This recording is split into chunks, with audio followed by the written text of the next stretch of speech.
Well, I think due diligence, part of that is a couple of things. One is I think you need to go back and look at other, similar or just other deals, and how has that larger pharma company treated that post-sale? What did they do with the asset? Were they really focused on it? Or did they forsake it for the bigger and brighter toy that came along? The other thing I think you'd have to look at is, is this their true market, their bread and butter? Is this what's going to sustain this pharma company going forward through different revenue cycle management cycles? So, in essence, you've got to almost step into the shoes of the buyer and say, if I was on the other side, given all the, there's tons of public information, of course, is this something is going to be a value for them? And have we positioned this asset to be that value for them? Welcome to the H-Files, the new series of the Hands-On Business podcast, where we dive deep into the world of healthcare leadership and the unique challenges facing small to medium-sized healthcare businesses. I'm Hakeem Adebiyi, and after years of helping businesses grow in various industries, I'm excited to focus on the area that I know the best, healthcare, one of the most dynamic and impactful sectors in the world today. In this series, we're going to explore what it takes to lead and grow in healthcare, from navigating the complexities of regulation and innovation to overcoming the everyday hurdles of building a sustainable business in this fast-paced environment. Each episode will feature real-world insights, expert interviews, and actionable strategies that can help you push your healthcare business forward.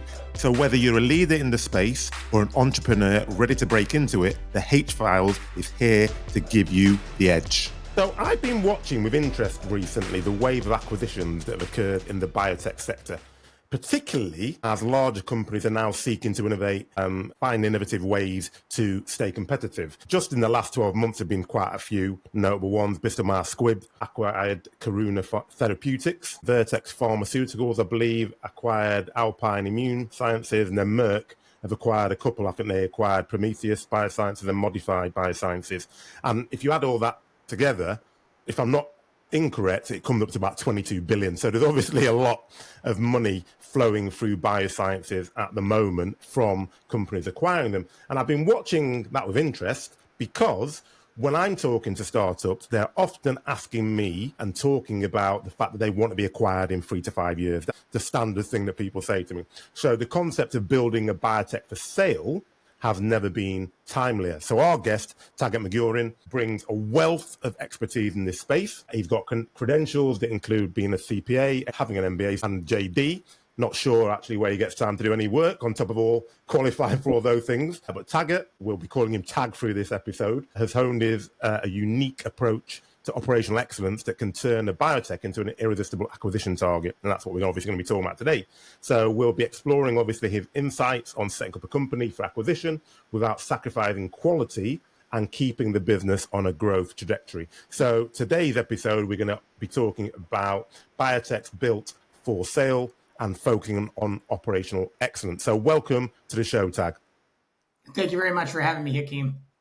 No, it's going to be a pleasure. I'm really looking forward to it. So before we just jump into that, though, just a quick reminder to everybody, make sure to rate and follow the show on Spotify, and don't forget to drop a comment on the episode, because we're looking to hear everyone's stories about healthcare leadership and operational excellence, and we can't wait to hear from you, and we'll be replying to our favorites and highlighting them on our future episodes. So jumping back into the episode to kick things off, what I'm going to try and do is get one piece of advice right at the outset to anyone who's trying to make a big impact in their field. So Tag, what would that one piece of advice be for you if you were trying to advise someone and say, right, if you want to make a big impact in healthcare, this is what you need to do?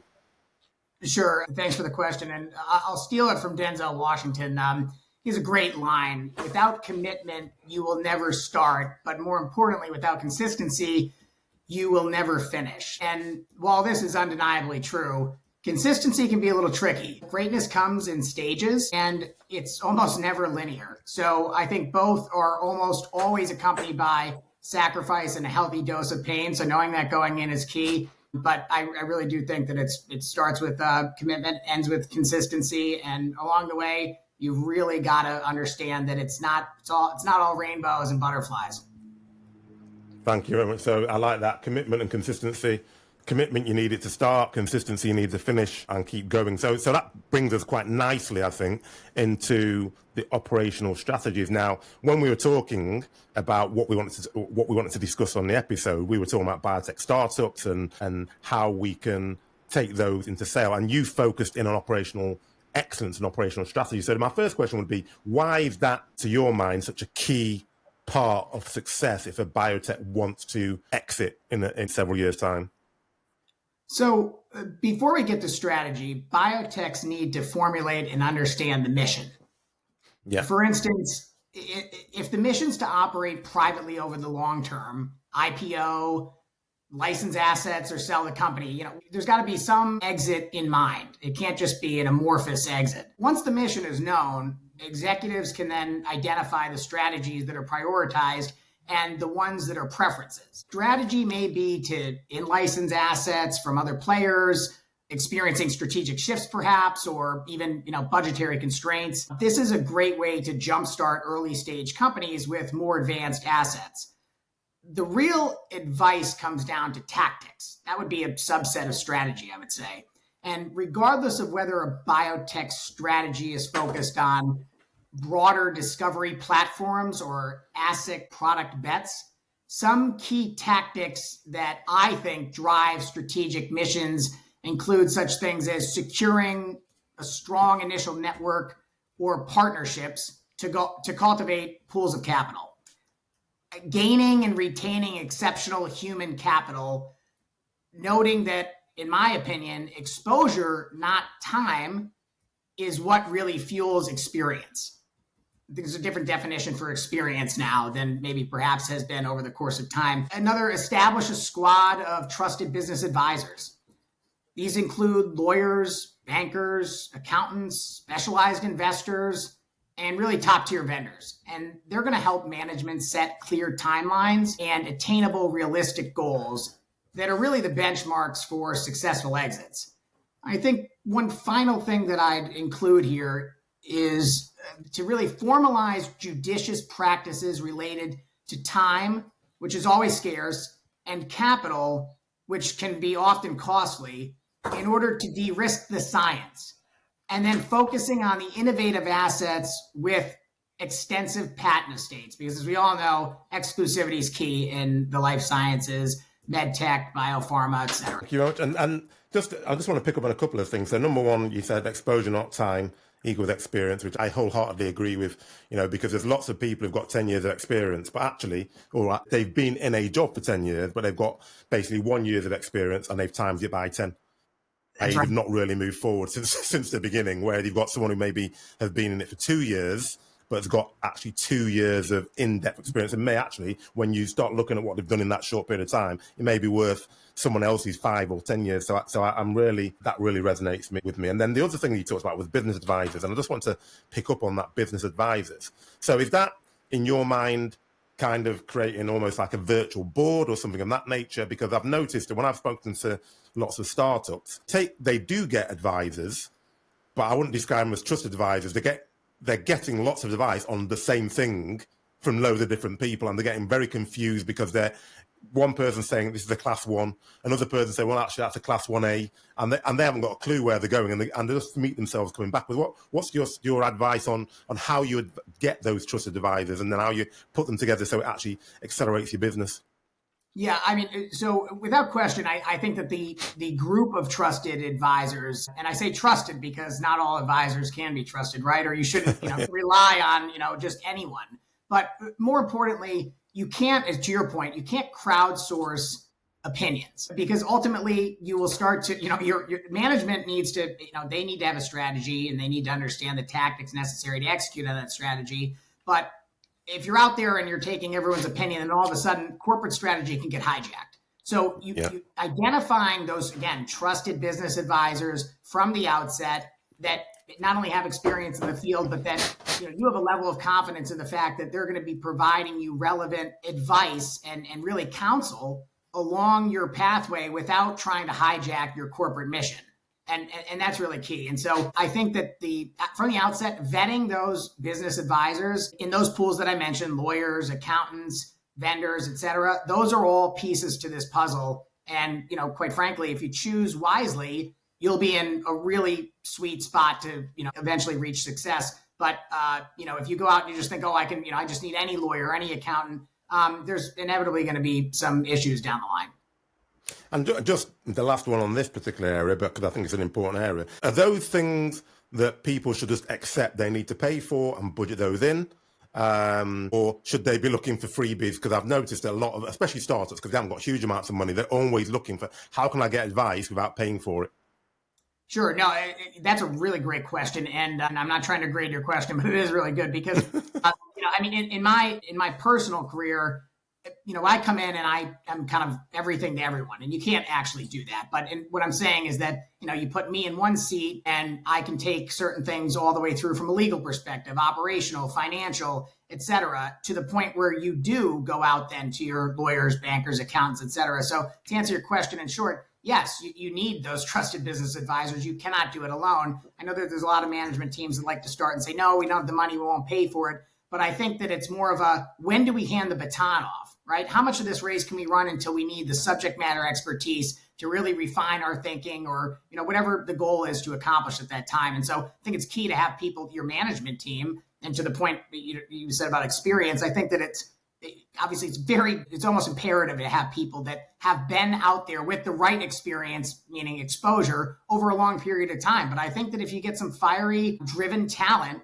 to meet with them, then you really have lightning in a bottle. And that's where you can start to get a lot of this work done internally and then hand it off to these trusted business advisors. That's really the capital efficient pathway forward for biotechs. Yeah, no, thank you very much. That's really useful. So moving on from there, but still in the same theme. So in your experience, we're focusing on operational excellence. So what area of operational excellence do you think have the most significant impact on a biotech's valuation? Because I'm just reminding everybody we're talking about building biotech for sale with an exit strategy in mind. What do you think are those key areas that we should be focusing on? Sure. So, I believe the largest contributor to excellence from a high level standpoint is detail. And it's simple, right? It sounds like a simple word, but it is something that it's core to every mission in biotech, and it's granular detail. So without question, the variables and inputs to robust risk-adjusted models must be highly vetted and defensible, right? It needs to pass the sniff test, and you don't want to go in and have egg on your face. Prior to acquisition talks, just stepping back for a moment, great management teams need to engage all relevant stakeholders to encourage comprehensive and honest discussions, many of which may be contentious. But I believe that's actually healthy and constructive. It's a mistake not to do that, in my personal opinion. And jumping forward back into acquisition talks, during those talks, the seller has to be ready to articulate its patent estate, first and foremost. So the buyer feels very confident in the technical aspects of whatever the asset or assets are, and understands that there's a longer exclusivity runway for them to be able to commercialize. The buyer is also going to want a high level of confidence that the clinical trial design and development up to that point of the asset has been harmonized with the realities of the commercial landscape. If they're not harmonized, then it could be a reason just to say, no, I have to walk from this deal. It's imperative to align your design and development of the asset in order for, again, handing the baton off. It's got to be a smooth pass. And you can bet your bottom dollar that the acquirer knows the market. So you're not going to come in there and convince them of anything different.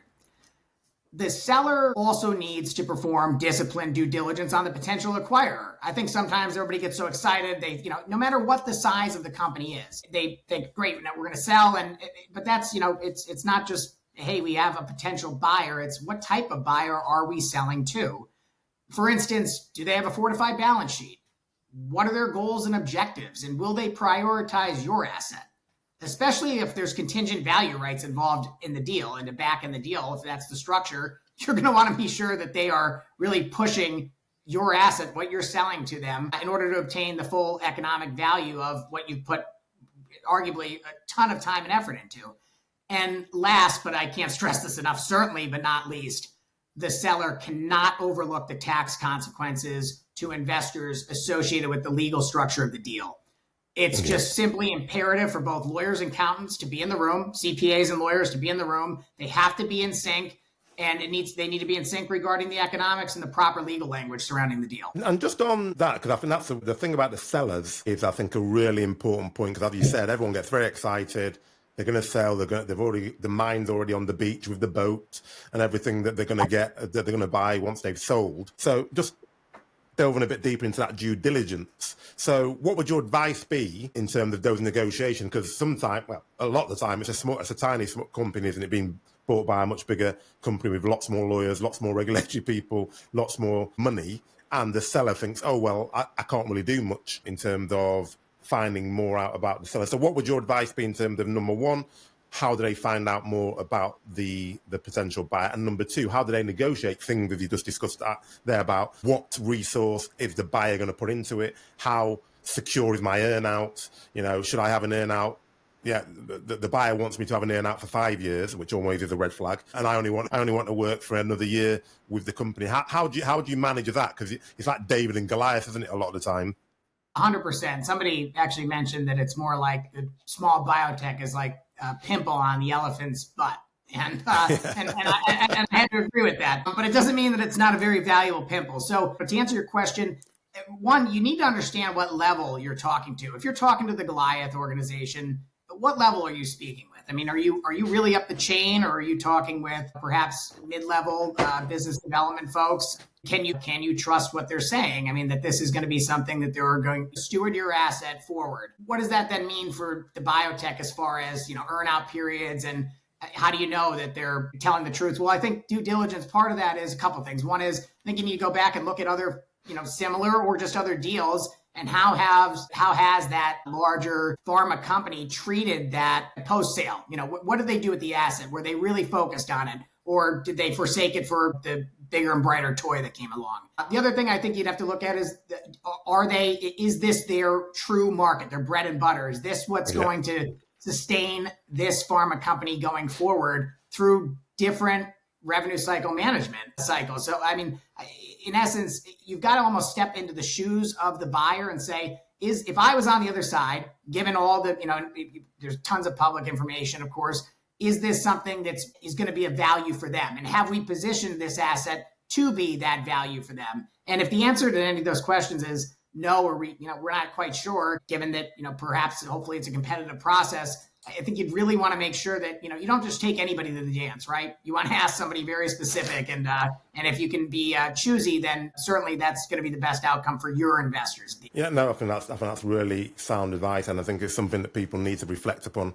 Because I think it's too easy that the first person comes and waves a deal in front of you, and people get very excited and want to sell immediately. But as you've just identified there, you need to make sure it's a cultural fit in terms of your product, because you invariably, if someone's buying your business, you must have done a lot of work to get it to a position where people want to buy it, and you don't want it just to fall aside for someone to take over. And actually, sometimes you do. I think what you just said about the actual area they're working, because I've spoken to some startups who've got, you could almost call them like a ground-breaking product, which would mean that the pharmaceutical company, the product that they currently make billions on, would not be needed.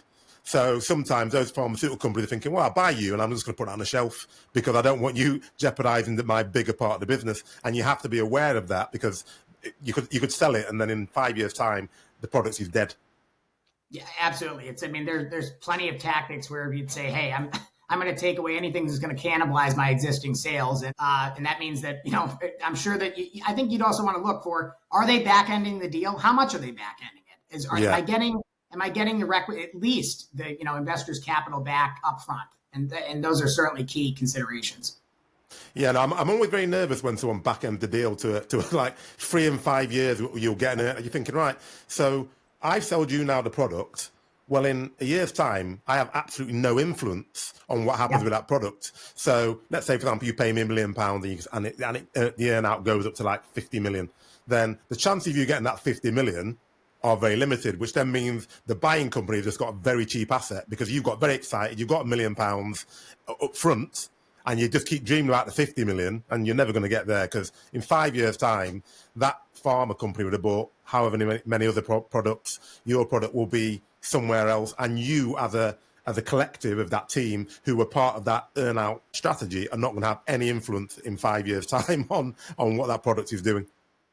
Without question, and not to beat a dead horse, but a real example of this, someone that I know personally, actually, the acquirer, big behemoth company, and theirs was a smaller startup, and they wanted basically to do 50% up front, 50% on the back end. And this individual was wise enough to say, no, I want basically what I would consider 100% up front, and we'll put 20% on the back end. And sure enough, they were able to get the deal done that way. And as you might imagine, the bigger company decided that they were not going to do anything to push for the, maximizing the earnout. So it was a great call. It was a great call on his part. Yeah, no, you just have to be sensible and wise, don't you? So just moving on from then, because when you're looking at all the operational excellence things we're talking about, and you're talking about maintaining good quality operational practices, how do you do that when obviously you're starting a company, you want it to grow rapidly, you want to be able to show exponential growth to get companies interested in you? How do you manage that sustainable operational practice versus rapid growth? Because sometimes those two are diametrically opposed, aren't they?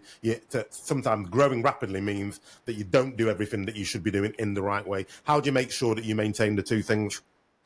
Yeah, it's a delicate balance, but I believe one of the most critical necessities to maintaining that delicate balance between rapid growth and sustainable operational practices is a strong, right from the outset, a strong approach. And you had mentioned this before, strong, appropriately sized board with the relevant industry experience and expertise to provide strategic guidance, realistic commercial insights, and they need to have almost immediate access to their own valuable networks. I mean, that's key. And board compositions will change as the company grows, and as it should. From an operational standpoint, there are so many areas of risk in biotech. And I've said this before, you've got financing risk, development risk, scientific risk, regulatory risk, commercial risk, reputational risk, cultural risk with people, right? So on a daily basis, management teams need to be creatively pragmatic. And I mean, I guess I'd say they need to understand what they have, what they want, and what they need. And again, what you have always differs from what you want, and certainly what you need,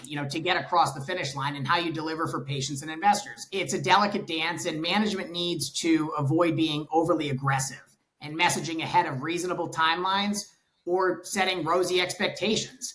With all of the aforementioned areas of risk, they will never stop chasing their own messages. And this leads to a loss in confidence in either the asset, the team, or both, meaning the company. And that's a horrific spot to be in. I mean, then it's all PR management. From a startup perspective, seed-led models that de-risk the underlying science are highly prudent before tapping institutional or venture capital to scale the organization. If it's possible, high-growth biotech startups should attempt to form partnerships and leverage capital from those partnerships, focus on allocating infrastructure costs on differentiated and transformative shots on goal, or assets, if you will, and outsource the more specialized functions. And I know we touched base on that before, but ultimately it all comes down to discipline. Yeah, no, I think that's important. It's understanding what you've got, understanding how to leverage your partnerships, and making sure, and I think we talked about it before, it's about being realistic in your expectation and then funding for that relevant expectation, rather than saying, yeah, well, we want to do 25 million in a year's time, and then you've got 50 grand in the bank. Those two things are never going to be achieved. So it's about, I think you're right, it's about discipline, and it's about realistic discipline, which is, I think, what you identified. But actually, and then I think you mentioned earlier as well, just actually being clear with your aspirations so that everybody in the business knows what you're trying to achieve, because then everyone can work towards it, and then the communication is clear, it's simple, and you're all trying to achieve the right thing in a realistic manner, and then you don't fall foul, because then people understand. And I think this is one of the things that I've noticed. It's really being honest about exactly what is required to deliver what you want to achieve, and actually really looking at that budget. And that's when you talk about your trusted advisors and having CPAs in the room, so that actually you're bottoming it out exactly what it is required to deliver, and then you're not just making things up and thinking you can do everything yourself. I think that's a really important point. So that's my takeaway about that discipline. I think that's really key, which isn't often there in early stage startups, because they think, oh, we're really inspirational, we're innovators, we're just going to go with the flow. Yeah, you are innovators, but if you want this to be a business, you have to have that discipline, which you just discussed. So, obviously, we've talked about, data and metrics, and obviously I think most businesses will realize they need to be tracking what they're doing. They need to be tracking their finances, they're tracking their sales, they need to be tracking all the regulatory and quality stuff. So what are the specific metrics that a startup should be thinking about right at the beginning? Because these are the metrics that buyers are going to be looking for. So it's always better to start with the end in mind. Put whatever metrics in now that you think the buyers are going to require, rather than running the business and then all of a sudden at the end trying to run very quickly to put stuff in just to make it look good for the buyers. So what would those specific metrics be? So, look, it always comes down to the quantity and quality of the data and the strength of the intellectual property estate, right? Certainly a potential buyer will want to understand the risks identified by the seller and proposed risk mitigation strategies to address the same. This gets more difficult, obviously, as the asset would be still relatively early in development, depending upon if it's there or later. But ultimately, buyers are more comfortable assuming risk to fund innovative platforms that span several investment cycles and remain central to both patient and investor value. So can you give me some examples? Sure. So, let's put it this way. You can have good data or great data. You can have an intellectual property estate that runs for 5 years, 6 years, but both of those together, especially if you've got decent data and maybe not as much exclusivity, that's not really going to move the needle too much. That's certainly not going to get you your yacht that you've been dreaming about buying and putting the name on the side. So the idea along the way is, okay, what data are we generating, and what data do we need to generate to file additional IP? In my own personal experience and opinion, the IP estate has to be huge. It's got to be that's the first thing people look at. If you don't, composition of matter patents rule the day. If you're able to establish proper trials and preclinical work to generate additional data that will expand your length of exclusivity, then I think that you've got a much larger piece of the pie that you can take from a value standpoint. However, if you go in and you've got an asset with limited exclusivity, even if the data is really great, you're still going to have market entry. You're going to have generics coming in, and the buyer is going to be able to discount you because of that. So at the end of the day, you need to have a long timeline. It would be great to have 15 plus years. That's really that's going to allow you to retire. But it's how you design the trials as well, right? The data that comes out, in order to make it great, you can have great intellectual property estates, but in order to make the data great, it's all about clinical trial design, thinking about what you need for the label, how you're going to market this to a potential patient down the line. Because if you're developing the drug in a vacuum, ostensibly when you hand the baton over, the buyer is going to look at this and go, okay, well, I don't have the tools that I need to really increase revenue over the course of this, what would be now a long patent runway. And that leaves the buyer saying, okay, well, we're going to have to back end more of this deal. And that leaves a lot more risk with the seller. And that's just something that's not tenable for investors and also for patient reach. Yeah. So your number one tip really is around the IP and doing trials and doing work to get additional IP, whether that's an extension on what you've currently got or whether that's just different indications, because that's really what people are paying for, isn't it? Any large organization is probably going to be able to commercialize it better than the small biotech. It's about, have you actually got the proper asset and the proper patent protection and the asset protection to make sure that they know actually for the next 15, 20 years, I can make a lot of money out of this product, not 2 or 3 years or a very narrow patent. Especially if it's an asset-centric company, right? For sure. A little bit different with the platform, but certainly asset-centric. The IP estate has to be tied neatly in a bow. Yeah, no, exactly. And is there any, apart from that, the patent, is there anything else or any other data that you should be collecting that maybe when you get into that position where someone wants to buy you, they're going to be looking at? In their due diligence? It's certainly very helpful to come to the buyer with a data set about the market, comps, other companies that they're competing against. Basically, give them no reasons to push back on your modeling or push back on what you think the commercial opportunity is. And so as you're, when it comes down to it, if you're doing an NPV model, ultimately at the end of the day, there's going to be a deal split there.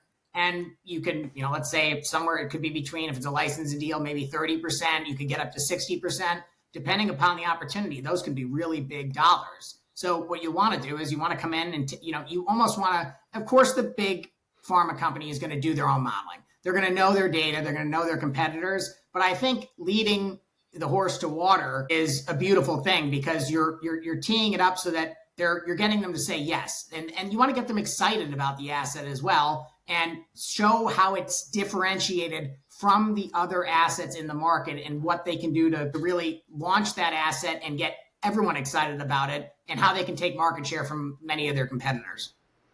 Yeah, and I think just on that as well, I think this is probably one of the things that some startups are nervous about is, I'm not saying that you go in and you're very bullish and you challenge everything, but if you've got a product that you've been working on for the past 2 or 3 years, and that's all you've been doing, you've not been doing anything else, you should really understand that marketplace. And I think that gives buyers confidence when you're actually having a conversation and they can see, this person knows what they're talking about, they've got data to back it up, and they can actually talk. And there might be a slight disagreement, but you can at least back up what you're saying. Because I think if you go to a buyer and then you've got data and they're challenging it, and you immediately say, oh, well, yeah, you may be right, you sort of start to lose confidence in, all right, so what else have they told me that's not right then? Yeah, no, sorry to interrupt. You hit the nail on the head, right? I mean, you have to go in with, look, you don't want to shortchange yourself, but I think that going in with conservative, defensible assumptions that back your modeling, and this is all data, right? And these are all data points from the market. And a lot of this, unfortunately, it does cost money to bring in data, but you can certainly do it in a very efficient way. At the end of the day, you've got to go in and get them to say, yes, I agree with this, and then show them the upsides. Show them your model and go, but hey, look, if we hit this, or if it's X or Y or Z, here's how we get upside potential. And in that sense, you go in and you're credible, you've got defensible assumptions, and then you can show them pathways to increase the net sales over the course of the life of the product. And I think that that's a much better way to start negotiations than to go in with, ridiculous assumptions saying, oh, well, we'll defer to you. To your point, then they go, all right, well, how confident are you in anything you've laid for? Yeah, exactly. In fact, one boss said to me many, many years ago, he said he shouldn't, it's not exactly right, I don't think, but he said he should never be able to ask me something about my business that I don't know, because it's your business. So you should know it inside out. And yes, he should be able to ask me some testing questions, but if you don't know it, he said, that's a worry to me. So I've always had that in my mind. Every business I've worked in is actually, I need to know this to the nth degree so I can defend anything that I'm doing based on data, based on facts. And yes, there will be some assumption in there, but there's sensible assumptions. To your point, I always try to lowball it so that you can then say, this is the pathway to get, if you did this, you'll be able to get there. If you did that, you can get there. What I'm talking about now is about the bare minimum that you can deliver with the way that we're talking about the strategy. And there's lots of upside to it. And I think that's always a much more attractive way, as you said, rather than going in with some ridiculous number and everyone's going, right, so you're currently doing 100,000, yet you think in 2 years you're going to be doing 25 million. Right. And how exactly are you going to do that? Yeah. If you're a fan of getting laughed out of the room, then I would follow that. Exactly. So, we're talking about examples, because I always like to have a few examples. What are some of the common operational pitfalls that you've seen in businesses? Just a couple of examples, if you can share some, and then if you give us some of the pitfalls, and then say, well, this is how you would prevent those when you're preparing for sale. That'd be really useful for the audience, I think. Absolutely happy to do so. So, as I mentioned earlier, biotechs float in a moat of risk. Certainly maintaining an appropriate composition of the board at different stages of the company is critical. And I mentioned that, right? When you're starting in research and development timeframe of the company, you're going to have a different set of board members than when you're at we're moving the company towards sale. Or if the company's going to continue to stay private, you're going to have a whole different board when you're up in commercial. I think a seed round board should be very different from a commercial or late stage board, period. And that planning needs to be in place. And that's okay. I mean, you don't, if you look at baseball, you don't always start the game with the same players that you're ending the game with. So management also needs to issue spot when making impactful decisions. And what do I mean? So in other words, what is lurking downstream and around the corner? Ultimately, the biggest pitfalls come from a lack of discipline and capital efficiency. And this is where I would focus on answering the question is the pitfalls from a lack of discipline and a lack of capital efficiency. How do you get around that? How do you sharpen that pencil? Well, while it's laudable to be aspirational, and you touched on this, I mean, everybody starts out, there's always the visionaries, right? But then there's the grounded, okay, folks, that how do we facilitate the implementation of this vision? So no one biotech can do it all. Management teams need the capital efficient structures to do more with less. That's key. It's very, very hard, but being able to set up an infrastructure, and part of that is me saying, hey, how do we hire someone that can take it all the way almost to the finish line before they hand the baton to subject matter experts, something that's a role that I've sat in. And I love that role because it's a challenge to be sure that how much opportunity can I bring forth for the company before I have to put investor dollars out towards the third party, those trusted business advisors. Farming out or outsourcing specialized functions. Choose the ones that are really, look, if your team inside needs to be focused on more of a core disciplines, and then there's specialized functions, maybe generating certain data that's going to help your IP estate. Farm them out and specifically to trusted business advisors that are experts in the field. And everything's trending towards virtual versus in-house. I think it's healthy to have a combination of both. I think a hybrid setup is great. It reduces expenses, but sometimes you need to, put a pot of coffee on the table and sit down with a few people and just hash it out. Identify in the beginning your fixed versus your variable costs. It's the fixed costs in startup biotechs can really creep up. Over time, they just start to become, it's always been there, and it can be a real drain on capital.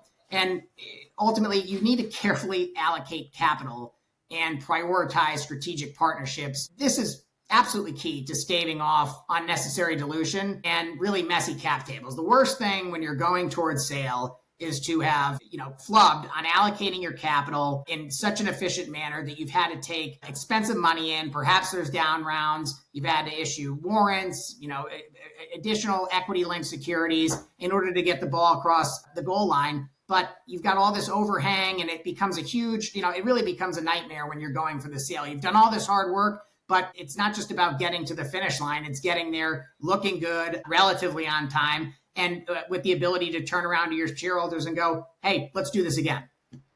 Yeah, I think that makes sense. And then just because you talked, that's was a lot about the capital efficiency. One of the things you said there was lack of discipline. So just give me a bit more around the lack of discipline. Yeah, so I mean, when you're going back to when you're starting the company, you've got to have the mission. And then you drop down, all right, what's our strategy? Then you drop down one further level and you say, all right, what are the tactics to effectuate that strategy? Along the way, it's very easy to, and I mentioned this with the trusted business advisors, I like to tie in a lot. I mean, all these things are linked, right?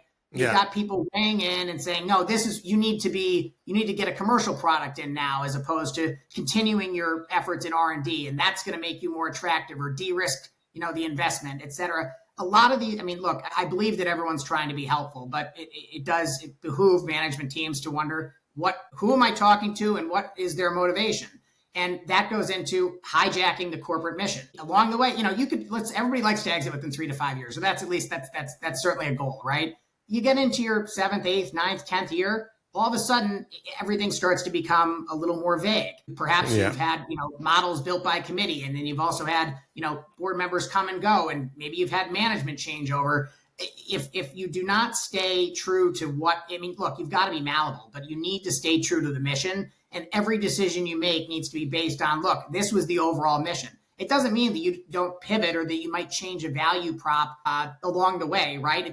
Things happen, right? COVID happened. But the discipline is key throughout to go back and go, why did we start this? Over what time frame do we expect to get done? What are the risks that we've encountered, or the hurdles that we've identified, the challenges we need to overcome, the risks we need to mitigate? And those decisions should all be underneath the umbrella of discipline. Yeah, no, and I think that's I always say that people should start with that vision and the mission, because that sets you up for not just today, but it sets you up for the long term. And you've just identified there, because it allows you to revert everything that you're doing back to that, and having those checks along the way that you're still on that mission and that vision and you're going in the right direction. So I really appreciate that. And I think that's really, really wise advice. And I can't believe how quickly the time's gone. Actually, I've just seen it coming up to 40 minutes already. So on that basis, I mean, I thank you for coming on, but I always ask everybody if you could leave our listeners and viewers, because some people watch on YouTube, with one practical piece of advice on leading a business with clear